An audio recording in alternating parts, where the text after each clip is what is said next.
Magandang umaga po sa inyong lahat. Talagang malala na. Patindi ng patindi. Patindi ang sagutan. Grabe ang tapang ng itong batang Barsaga na ito. Congressman Kiko Barsaga versus Soto. Akalain mo ba naman tinawag na ah diskaya lang ang kaya mo. Ang sabi ng batang Barsaga, Congressman Barsaga kay Senator Soto, ang kaya mo lang ay mga diskaya. Pero takot ka kay Romualdez. O, di ba? Ang tindi. Abangan natin mga kababayan at ito panonorin natin ngayon. At pero bago ang lahat, baka pwede makisuyo na paki-like and share lang ang video natin ito para maraming makapanood at saka subscribe na rin. Salamat po. Ito na nga. At saka isa pang panonorin natin mamaya ay tungkol sa plan D umano ng administrasyon na ito. Nasa plan D na sila.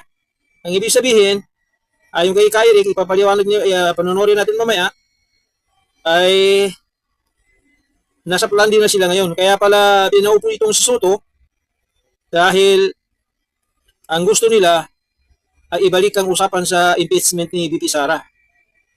At pangalawa, kaya pala tinanggal si Kong Marcolita at saka si Senator Kong Marcolita, nasanay kasi ako sa Kong Senator Marcolita at saka si Senator Escudero, Presidente Escudero, kaya pinalitan ni Soto dahil kumbaga sa itong si Marcolita ay walang preno. Matapang kasi itong senator na ito, itong Senator Marcolita na ito. Walang pinipili ito. Basta nasa tama ay tama. Pag mali ay mali. Ito ang nakikita ko sa Congress sa senator na ito. Ngayon, ito kasing investigasyon ng mga pagnanakaw sa flood control na ito, mga ghost project na ito ay maraming masasagasaan. Unang-una ay si Romualdez o di umano. Papunta na kay Romualdez hanggang sa abot na sa taas, pinakataas, kumbaga sa pinaka-mastermind ay si BBM na.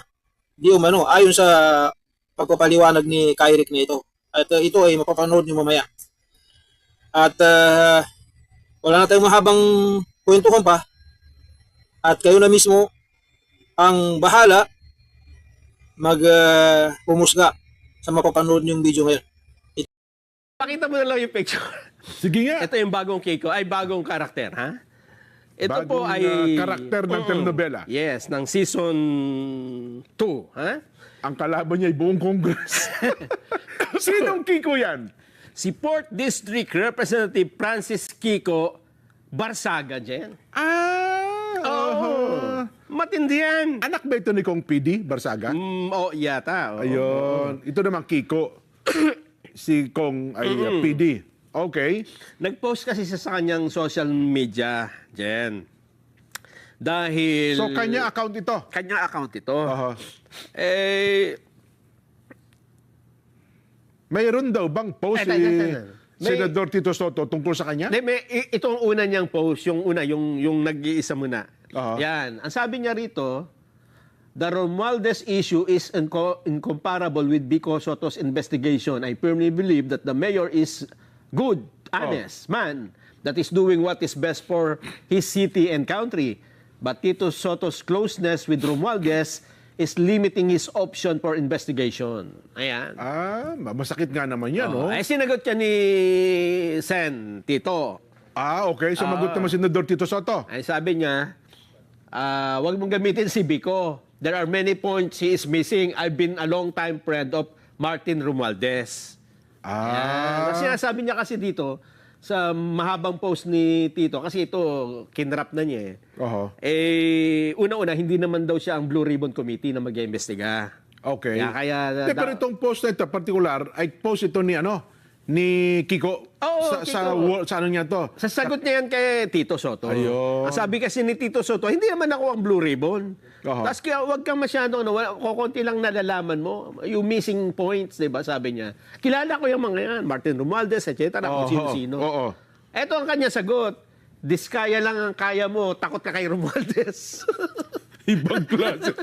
Tapos nakasuntok pa, may pusa pa. Ang tapang nitong si Oo. Kiko na to. Kaya ngayon, hindi ko na malaman ni dito kung, di ba? Mahaba. Kasi meron siya naunang ano dito eh. Ha? Batang-bata, pero... Batang-bata. Ay bagay, alam mo si Kong PD Barsaga, kung nagmana ito kay, ano... Ganon din ba si... Ay, nung palaban yung PD Barsaga.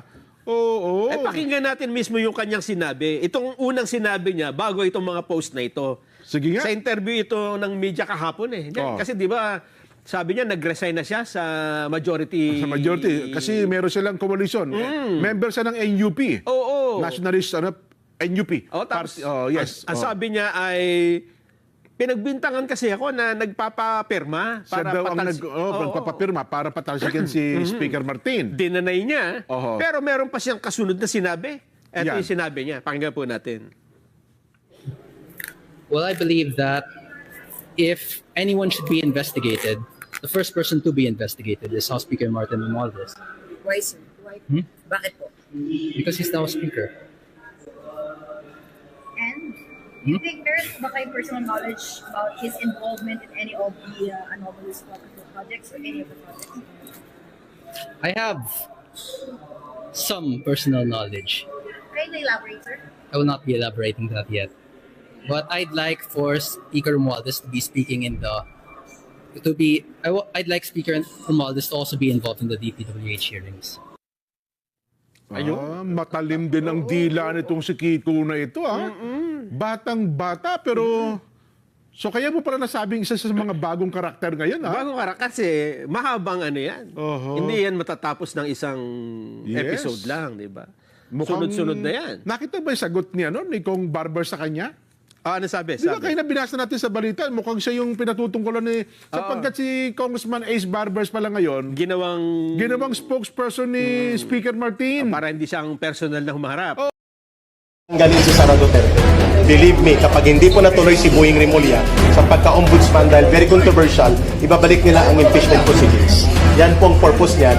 At ang investigation na ito sa flood control at anomalya dito ay talagang hindi nila gustong umabot kay Marcos ang pananagutan. Ang lahat ng mga pundong lumabas at kinurakot at ginurobo ay dahil pinirmahan niya ang budget. So ang pananagutan, una sa lahat, sa kanya. At ang arkitekto ng mga pandaraya sa budget, ang pinsan niya. So bakit wala siyang ginagawa? Malinaw na ang target nila, ang Senado, ay maging tame, maging, ayaw kong gamitin yung word, pero gusto nila maging sunod-sunuran sa kanilang gusto kung ano ang political agenda nila. Yun ang gagawin sa Senado. And Tito Soto is known to do that. As a political operator and political manipulator sa Senado, alam natin ang agenda nila dyan ay hindi umabot kay Marcos ang totoong pananagutan at investigasyon.